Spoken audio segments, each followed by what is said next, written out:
Balance பண்ற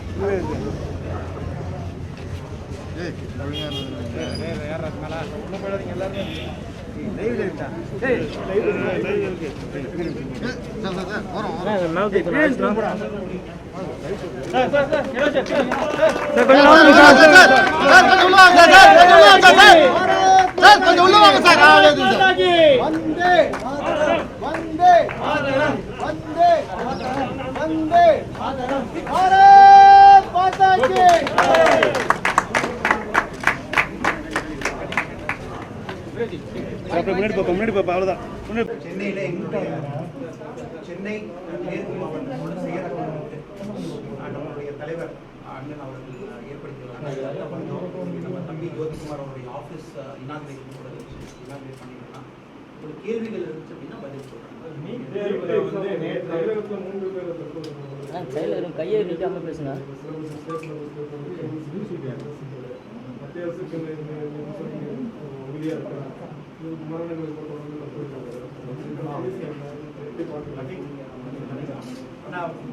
first சொல்லணும் அப்படின்னாங்கன்னா யார் இந்த குழந்தைகள் தற்கொலை பண்ணி இறந்தாங்களோ கண்டிப்பாக என்னுடைய ஆழ்நிறங்கள் ப்ளஸ் நம்ம பாட்டியோட ஆழ்நிறங்கள் நான் கண்டிப்பாக நம்ம சொல்கிறோம்.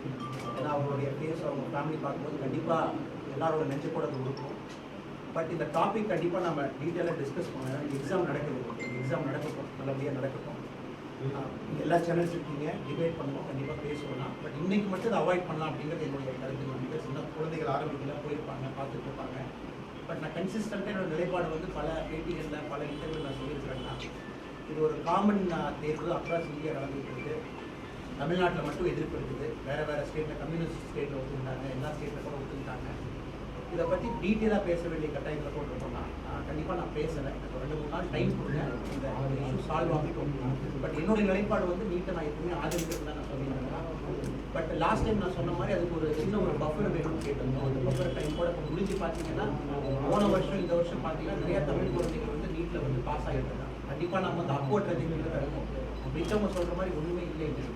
ஸோ என்னுடைய ஒரே ஒரு வாதம் என்னென்னா குழந்தைகள் கூட கொஞ்சம் ஸ்ட்ராங்காக இருக்கும். ஏன்னா இந்த தடவை கொரோனா பேண்டமிக் பார்த்தீங்கன்னா கிட்டத்தட்ட 6 மாதம் ஒரு அன்சர்டனிட்டி. எல்லாத்துக்குமே எக்ஸாம் நடக்காதா, இன்னைக்கு நடக்குமா, நாளைக்கு நடக்குமா, அன்சர்டனிட்டியில் வந்து குழந்தைகள் வந்து ஸ்பெசிஃபிக்கலி இந்த வருஷம் எக்ஸாம் எடுத்துருக்காங்க. So very unfortunate. ரொம்ப ஒரு வருத்தமான விஷயம். நம்ம அன்ஃபார்ச்சுனேட் இதில் மைண்ட் ஆல்ரெடி அவங்களுக்கு ஒரு வேவரிங் மைண்டில் நீட்டை பற்றி அவங்களுக்கு ஒரு தப்பான கண்ணோட்டம் இருக்குது. அதில் வந்து ஒரு சூசைட் ஒன்று ஆனதுக்கப்புறம் கண்டினியூஸாக காப்பி கேட் சூசைட்ஸ் நம்ம சொல்லுவோம். ஒரு நடந்ததுக்கப்புறம் டக்குன்னு வேகமாக நடக்கிறது பார்த்தீங்கன்னா. ஸோ மீடியா நண்பர்கள் கூட கொஞ்சம் இந்த ரிப்போர்ட்டிங் அதெல்லாம் கரெக்டாக பண்ணுறீங்க. கொஞ்சம் இன்னைக்கு நாளைக்கு மட்டும் நீங்கள் பண்ணிவிட்டு அதுக்கப்புறம் நீங்கள் அக்ரெசிவாக என்ன பேசலாம் அப்படின்ட்டு எங்களுக்கு இது ஒரு பக்கம் இருந்தாலும் இந்த தொடர் தற்கொலைகளுக்கு மத்திய அரசு அதாவது பாஜக அரசு தான் பொறுப்பேற்கணும், மோடி அவர்கள் பொறுப்பேற்கணும் அப்படிங்கிறத எதிர்கட்சியில் வலியுறுத்துறாங்க. ஸோ இதை நீங்கள் பாஜக தரப்புல இருந்து எழுதி பார்க்குறீங்க, நீங்கள் அதை பொறுப்பேற்றுறீங்க. ஆனால் இது கவர்மெண்ட் எப்படி பொறுப்பேற்க முடியும்னு நான் தெரியலீங்க. பிகாஸ் 2013 நீட்டை பற்றி முதலாக நம்ம பேசும்போது அப்போ உண்மையான கட்சிகள் கூட்டத்தில் யார் இருந்தாங்க நம்ம தெரியும். நான் ஃபஸ்ட்டே பேசுகிற மாதிரி அரசியல் பேசுகிற டைம் இல்லைங்க, இன்னைக்கு எக்ஸாம் முடியணும். ஸோ 2013 நீட்டை பற்றி ஒரிஜினல் டிஸ்கஷன் நடக்கும்போது டெல்லியில் இருந்த அரசாங்கம் இருந்தது, கூட்டணி இருந்த அரசாங்கம் இருந்தது. அதுக்கப்புறம் 2016 நீட் வந்ததுக்கப்புறம் கிட்டத்தட்ட 3-4 வருஷமாக நம்ம பேசிக்கிட்டு இருக்கோம். கோச்சிங் இன்ஸ்டியூட்ஸ் நிறையா வந்துட்டாங்க, கோச் பண்ணுறாங்க, கவர்மெண்ட் மாணவர்களும் ட்ரெயினப் ஆகிட்டு இருக்காங்க. கிட்டத்தட்ட 2020 கிட்டத்தட்ட 4 வருஷம் நீட் எக்ஸாம் ஆகி 4 வருஷத்துக்கு அப்புறம் நம்ம பேசுகிறோம். அதனால் இப்போ வந்து எதிர்கட்சிகளோ வேறு கட்சிகளோ வந்து இதுக்கு வந்து பிரதமர் தான் பொறுப்பேற்கணும், பாஜக கட்சி தலைவர்கள் பொறுப்பேற்கணும்னு சொல்லிட்டு கண்டிப்பாக ஏற்கக்கூடிய கருத்தல்ல. பிகாஸ் இது வந்து 2016 4 வருஷம் ஆயிடுச்சு. நிறைய டிபேட் பண்ணுறோம், டிஸ்கஸ் பண்ணுறோம். எல்லா வருஷம் பார்த்தீங்கன்னா தமிழ்நாட்டு மாணவர்கள் வந்து அதிக அளவில் நீட்டில் பாஸ் ஆகிட்டு இருக்காங்க. போன வருஷத்துக்கு இந்த வருஷம் அதிகமாக தான் இருக்கு.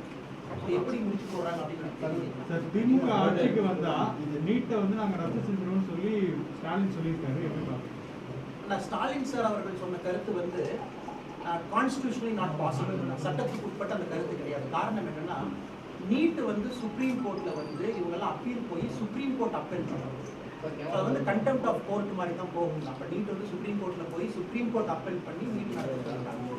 ஸோ நம்மளுடைய எதிர்கட்சி தலைவர் ஸ்டாலின் சார் அவர்கள் என்ன சொல்கிறாங்கன்னா இந்த மாதிரி வந்து நாங்கள் ஆட்சிக்கு வந்ததுக்கப்புறம் நீட்டை நீக்கிடுவோம்னு சொல்லி சொல்கிறாங்க. அது கண்டிப்பாக சரியான கருத்தாக எனக்கு தெரியலீங்க. பட் இந்த டைமில் வந்து எல்லாருமே கொஞ்சம் மெச்சோர்டாக சிச்சுவேஷனை ஃபுல் பண்ணி அவங்க எக்ஸாம் முதல் எழுத வைக்க வேண்டும் அப்படிங்கிறது என்னுடைய தாழ்மையான கருத்து. அந்த அவர் சொன்ன கருத்தை தவிர்த்திருக்கலாம் அப்படிங்கிறது என்னுடைய பணிவான ஒரு கருத்து. மாநில சுயாட்சியை பறிக்கிற விதமா வந்து இந்த நீட் வந்து இன்னமும் வந்து ரொம்ப ஸ்ட்ராங்கா மத்திய அரசு கொடுக்குறாங்க. நீங்க மற்ற ஸ்டேட்லயும் 6 ஸ்டேட் வந்து சுப்ரீம் கோர்ட்டுக்கு போய் இதை ஸ்டாப் பண்ணுறதுக்கும் அப்பீல் பண்ணாங்க, அது ரிஜெக்ட் ஆகிடுச்சு. ஸோ வந்து தமிழ்நாட்டு அரசே வந்து இதை வந்து எதிர்க்கிறாங்க. ஸோ அப்படி இருக்கும்போது அவங்க தவறான புரிதலோடு தான் செய்கிறாங்கன்னு எப்படி முடியும்? ஆனால் நீங்கள் சொன்ன இதே விஷயம் வந்து சுப்ரீம் கோர்ட்டில் வந்து அப்பீல் போகும்போது இந்த எல்லா விஷயத்தையுமே டிஸ்கஸ் பண்ணலாம். சுயாட்சி, ஃபெடரல் ஸ்ட்ரக்சர், எஜுகேஷன் அப்படிங்கிறது சென்ட்ரல் கவர்மெண்ட்டுக்கு எவ்வளோ பவர்ஸ் இருக்குது, ஸ்டேட் கவர்மெண்ட்டுக்கு எவ்வளோ பவர்ஸ் இருக்குது, அது யூனியன் லிஸ்ட்டா, ஸ்டேட் லிஸ்ட்டா, கன்கரண்ட் லிஸ்ட்டா. ஸோ சுப்ரீம் கோர்ட் பார்த்தீங்கன்னா இது எல்லாத்தையும் ஆராய்ஞ்சு தான் ஒரு தீர்வு கொடுத்துருக்காங்க. நீட் அப்படிங்கிறது சென்ட்ரல் கவர்மெண்ட் அவங்க நடத்துறதுக்கான இது இருக்கும். நீங்கள் இன்னொன்று பார்த்தீங்கன்னா 80% ஆஃப் சீட்ஸ் வந்து லோக்கல் எய்ட் இருக்கும். நீட்டில் நம்ம நடத்தக்கூடிய தேர்வில் 20% வந்து ஆல் இந்தியா போகுது, நம்ம ஆளுகள் போகிறாங்க. ஸோ என்னை பொறுத்த வரைக்கும் இது ஆன்டி ஃபெடரல், மாநில சுயாட்சிக்கு எதிரான ஒரு சட்டம், எதிரான ஒரு எக்ஸாம் அப்படின்னு எப்படி சொல்ல முடியும் எனக்கு தெரியல. பிகாஸ் நீங்கள் பார்த்தீங்கன்னா ஐஐடிக்கு போகும்போது அதே காமன் என்ட்ரன்ஸ் டெஸ்ட் தான் இருக்கும். சென்னையில் இருக்கக்கூடிய ஐஐடியும் காமனாக ஒரு போர்டு வச்சு தான் கண்டக்ட் பண்ணுறோம். ஐஏஎம் போகும்போதும் காமனாக, திருச்சியில் ஐஏஎம் இருக்குன்னா அதுக்கு வந்து காமனாக வந்து ஒரே எக்ஸாம் தான் எழுதுறோம். So over a point of time அவங்க வந்து ஒரு காமன் அட்மிஷன் டெஸ்ட் அப்படிங்கிற பேட்டர்னுக்கு வந்திருக்காங்க. இதை வந்து சுப்ரீம் கோர்ட் ரொம்ப கிளியராக ஆராய்ஞ்சு அவங்க தெளிவாக சொல்லிட்டாங்க. இது வந்து மாநில சுயாட்சிக்கோ ஃபெடரல் ஸ்ட்ரக்சருக்கோ ஆப்போசிட் இருக்கக்கூடிய விஷயம் இல்லைன்னு சொல்லிட்டாங்க. அதனால் நான் முதலே சொன்ன மாதிரிங்கன்னா இந்த எல்லா விஷயத்தையும் கண்டிப்பாக டீட்டெயிலாக ஏன்னா மக்களுக்கு உண்மை தெரியணும், ஊடகங்களும் கரெக்டாக அவங்களை போய் ரீச் பண்ணணும். பட் இன்னைக்கு ஒரு நாள் அவாய்ட் பண்ண அப்படிங்கிறத நம்ம மருத்துவத்தோட எப்படி நீங்கள் கம்பேர் பண்ணுறீங்கன்னா, இது மருத்துவத்தில் எல்லா காலேஜில் படிக்கிறதுக்கும் நீட் வந்து கம்பல்சரி. பட் ஆனால் ஐஐடி மட்டும்தான் அது. மற்றபடி இன்ஜினியரிங் படிக்கணும்னா மாணவர்கள் வேறு வழியில் இன்ஜினியரிங் படிச்சுருவாங்க. ஆனால் மருத்துவம் படிக்கணும்னா இது வந்து இவ்வளோ தூரம் இருக்கிறதுனால தான் மாணவர்கள் தற்கொலை எண்ணத்துக்கே கூடுது. அதை பற்றி ஒன்று நீங்கள் கேட்ட ஸ்பெசிஃபிக் கேள்விக்கு வந்து எப்படி நீங்கள் ஒரு ஐஏஎம்ஓ, ஐஐடியோ, மெடிக்கல் காலேஜோ கம்பேர் பண்ணுறீங்கன்னு கேட்டிங்கன்னா, இப்போ ஒரு ஸ்டாண்டர்ட் மெடிக்கல் போர்டு இந்தியாவை பொறுத்த வரைக்கும் பார்த்தீங்கன்னா ஸ்டேட் லெவலில் இண்டிவிஜுவலாக நான் இப்படி தான் மெடிக்கல் காலேஜ் நடத்தணும் அப்படின்னு கேட்டிங்கன்னா ஓவர் பாயிண்ட் ஆஃப் டைம் ஒரு காமன் ஸ்டாண்டர்டுக்கு வந்துருக்கு. அதுக்கு தான் நமக்கு ஒரு போர்டு இருக்குது. அது புதிய பள்ளிக்கொள்கை முறையில் பார்த்தீங்கன்னா அந்த போர்டை நம்ம அபாலிஷ் பண்ணிட்டோம். அதுலேயும் ஒரு மாற்றத்தை கொண்டு வந்துருக்கோம்னா so over point of time ஒரு ஸ்டாண்டர்ட் எக்ஸாம் கொண்டு போய் யூனிஃபார்மிட்டி அக்ராஸ் த கண்ட்ரி கொண்டு வராங்க. இப்போ என்னுடைய ஒரே வாதம் என்னன்னா, நீட் வர்றதுக்கு முன்னாடி எவ்வளவு கவர்மெண்ட் மாணவர்கள் அரசாங்க கல்லூரிகளுக்கு போனாங்க, மெடிக்கல் காலேஜுக்கு போனாங்க. நீட் வந்ததுக்கு அப்புறம் எவ்வளவு அரசாங்க மாணவர்கள் மெடிக்கல் காலேஜுக்கு போனாங்க அப்படிங்கிறது ஒரு கரெக்டான கம்பேரிசன்.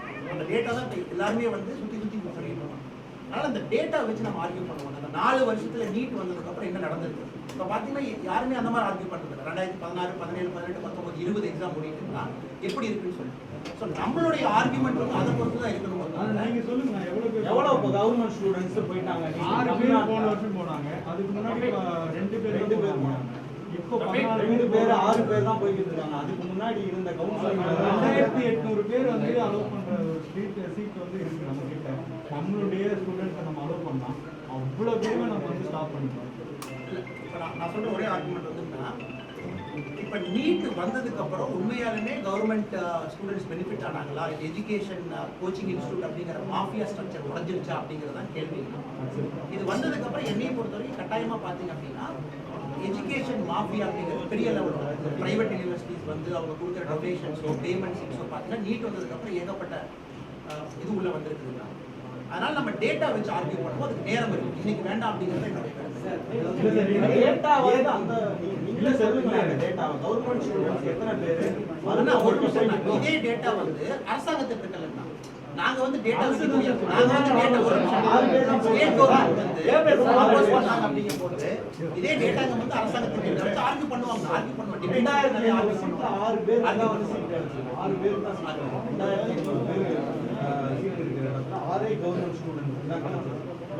அது எப்படி அந்த டேட்டா வந்து நீட்டுக்கு முன்னாடி நீங்க பாத்தீங்கன்னா எவ்வளவு கவர்மெண்ட் மக்கள் போனாங்க? எல்லாருமே சரியான வாதம் கிடையாது. 15% வந்து நம்ம ஆல் இந்தியா கோட்டா போறோம். 85 வந்து நம்ம ஸ்டேட் கோட்டா இருக்கு. அது கவர்மெண்ட் ஸ்டூடெண்ட் எல்லாருமே மெரிட்ல போய் செலக்ட் ஆயிடுவாங்க. நீங்க சொல்ற மாதிரி அதுக்கப்புறம் ஒரு கல்லூரிக்கு அமௌண்ட் கொடுக்கறது அது வந்து கவர்மெண்ட் கண்ட்ரோல் பண்ண முடியாது. ஆனா நம்ம கவர்மெண்ட் ஸ்டூடெண்ட் போக முடியாத அளவுக்கு ஒரு சிலபஸ் வந்து அவங்களுக்கு சிலபஸ் வந்துன்னா நீங்க வந்து எல்லாமே ஜெனரலா வந்து என்சிஆர்டி சிலபஸ்ல வரும். 1969 ஓவர் பாயிண்ட் ஆஃப் டைம் கொண்டு வந்துட்டு இருக்கோம். இப்போ நீட் பார்த்தீங்கன்னா ஒரு எக்ஸாமினேஷன் பேட்டர்னே வந்து ஒரு 50% ஆஃப் கொஸ்டின்ஸ் வந்து +1லேருந்து வருது, 50% +2லேருந்து வருது இல்லைங்களா? இப்போ தமிழ்நாட்டில் ஓவர பாயிண்ட் ஆஃப் டைம் நம்ம என்ன பண்ணுறோம், அந்த +1 எக்ஸாம் அப்படிங்கிறதே நடத்துறது இல்லை. நிறைய இடத்துல பார்த்தீங்கன்னா +1 கிளாஸஸே நடத்தாமல் +2 அப்படின்னு ஆரம்பிக்கிறோம். முக்கால்வாசியாக நடத்துறாங்க. ஏன்னா இப்ப அனிதா சொல்றதை கேளுங்க. அதனால வந்து இதை நீங்க ஆராயணும் அப்படின்னா உட்கார்ந்து பேசணும். எல்லாருமே வருஷம் தமிழ்நாடு எஜுகேஷன் மினிஸ்டர் அவர் ஒரு கருத்து சொல்லியிருக்காரு. சென்ட்ரல் கவர்மெண்ட்ல இருந்து அவங்களும் தெளிவாக சொல்லிட்டாங்க, இது ஆன்டி ஃபெடரல் கிடையாது, இது ஆன்டி புவர் கிடையாது, ஆன்டி கவர்மெண்ட் ஸ்டூடெண்ட் கிடையாதுன்னு சொல்லிட்டாங்க. இந்த எக்ஸாம் நடக்கணும். இந்த எக்ஸாம் நடந்து முடிச்சதுக்கு அப்புறம் நீங்க வரப்போற டேட்டாவை பாருங்க. அந்த டேட்டா வச்சு 5 வருஷம் டேட்டா நம்ம கையில் இருக்கு. 16ல இருந்து 20 வரைக்கும் 5 வருஷம் டேட்டா இருக்கு. அது உங்களுக்கு ஒரு ஃபேர் கம்பேரிசன் ஆர்கியூ பண்றாங்க. உண்மையாலுமே நீட் வந்ததுனால ஒரு புவர் ஸ்டூடெண்ட்க்கு வந்து பெனிஃபிட் ஆயிருக்கு. குறைவா இருந்தா நீங்க சார் குறைவா இருந்தா நீங்க சொல்ற மாதிரி டேட்டா வச்சு குறைவா இருந்தா நீங்க நீட்டுக்கு எதிராக செயல்படுவோம்னு சொல்லிங்க. ஒரு நிமிஷம் எப்பவுமே வந்து ஒரு மாட்டை வந்து மாட்டு வண்டிக்கு முன்னாடி தான் வைக்கணும். மாட்டு வண்டியை மாட்டுக்கு முன்னாடி வைக்க கூடாது. டேட்டா வரட்டும் பேசுவோம் தான் நான் சொல்றேன். குழந்தைங்க படிக்க முடியலன்னு சொல்றாங்க. குறிப்பா இந்த கிராமப்புற மாணவர்கள் நீட்டுக்கு நாங்க எல்லாம் தயாராக முடியலன்னு சொல்றாங்க. அப்படி இருக்கும் பட்சத்துல ஏன் பாஜக அரசு கண்டிப்பா நீட் வேணும் அப்படிங்கறத வலியுறுத்துறீங்க? ஆனா நீங்க ஒரு நிமிஷம் நீங்க தயவு செஞ்சு இதை வந்து ஏதோ கவர்மெண்ட் வெர்சஸ் பீப்புள் அப்படிங்கிற மாதிரி மாற்ற முயற்சிக்காதீங்கன்னா, இது பாஜக அரசு மட்டும் இல்லை, இந்தியாவில் வந்து காங்கிரஸ் கவர்மெண்ட் இருக்காங்க, கம்யூனிஸ்ட் கவர்மெண்ட் இருக்காங்க, எல்லா ஸ்டேட்ல அவங்கள ஆட்சியில் இருக்காங்க, எல்லா பக்கம் இந்த மாதிரி ப்ரொட்டஸ்ட் பண்ணிட்டு இருக்காங்கன்னா என்னோட ஒரே கேள்வி, தயவு செஞ்சு பாஜக அரசு வெர்சஸ் தமிழ் பீப்புள் அப்படிங்கிற மாதிரி மாற்ற முயற்சிக்காதீங்க. தமிழ்நாடு தவிர எங்க நீட் ப்ரொட்டஸ்ட் நடக்குது சொல்லுங்க. அண்ணா 6 ஸ்டேட்டோட அரசியல் தலைவர்கள் சிஎம்ஆ இருக்கவங்க பொலிட்டிக்கல் ரீசன்காக போயிருக்காங்க. எங்க வந்து மாணவர்களோ பெற்றோர்களோ ஒரு கம்யூனிஸ்ட் இருக்கக்கூடிய ஸ்டேட்லயோ அல்லது வேற காங்கிரஸ் காலக்கூடிய ஸ்டேட்லயோ எங்க வந்து ப்ரொடெஸ்ட் பண்ண விஷுவல்ஸ் காமிங்க, போட்டோ காமிங்க. கவர்மெண்ட்ல இருந்து வந்து யாரோ வெஸ்ட் பெங்காலோட சீஃப் மினிஸ்டர் வந்து ஒரு பொலிட்டிக்கல் பர்பஸ்க்காக பண்றதுக்காக எப்படி வந்து நீங்க வந்து மாணவர்களுக்கு சொல்றதுங்கண்ணா பக்கத்து ஸ்டேட்ல கம்யூனிஸ்ட் கவர்மெண்ட் வேற ஸ்டேட்ல காங்கிரஸ் கவர்மெண்ட் இருக்கு, அங்க ப்ரொடெஸ்ட் பண்ற விஷுவலை காட்டுங்க. ஒரு குழந்தையோ பெற்றோட ரோட்டுக்கு வந்து எனக்கு நீட் வேண்டாம்னு சொல்ல விஷுவலை காட்டுங்க, அப்புறம் நான் பேசுவோம். அரசியல் வேற என்ன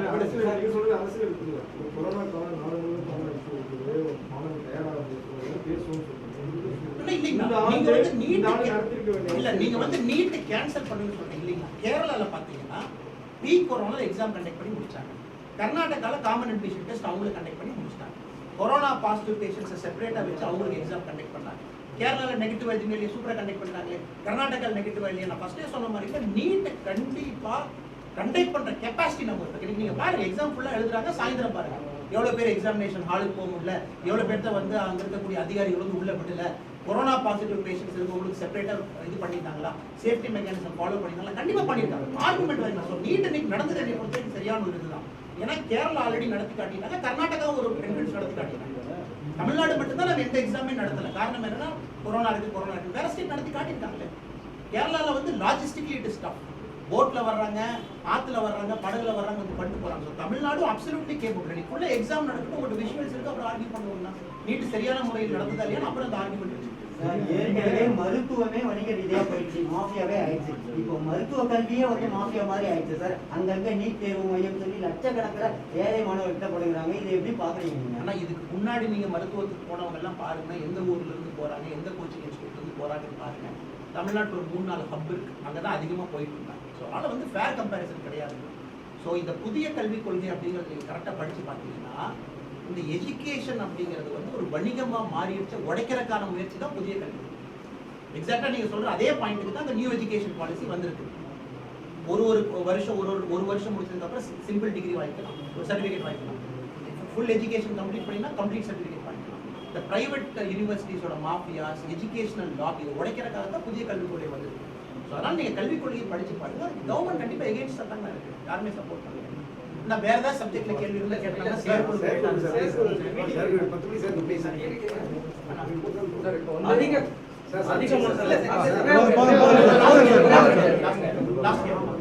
அரசு தேர்வுல அதிகமான மார்க் எடுக்கிறவங்க தற்கொலை பண்ணிக்கிறாங்க.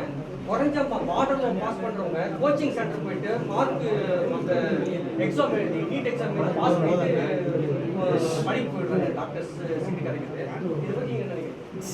என்னை பொறுத்தவரைக்கும் ரொம்ப தவறாக தான் நான் நினைக்கிறேன். இப்போ நீங்கள் பார்த்தீங்கன்னா ஒரு சாதாரண குடும்பத்தில் பிறந்தவங்க வந்து இந்த 2 லட்சம் 1 லட்சம் அப்படிங்கிற ஃபீஸ் அவங்களால அஃபோர்ட் பண்ண முடியாது.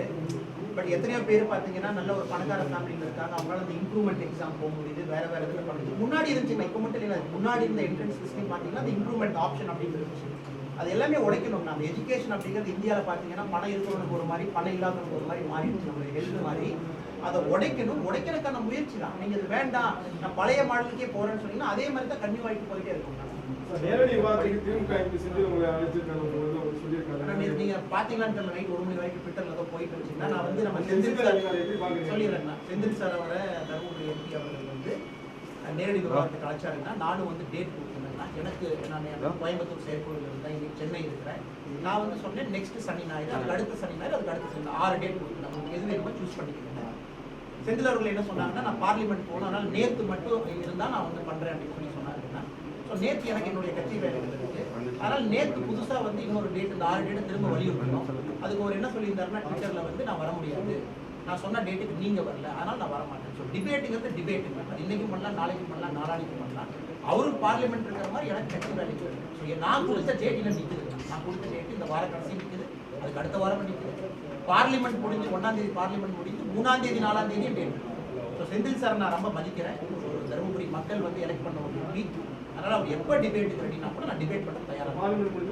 அவர் என் டேட் இருக்குங்க, அவர் எப்போ ஃப்ரீயாக இருப்பார் பண்ணலாம்.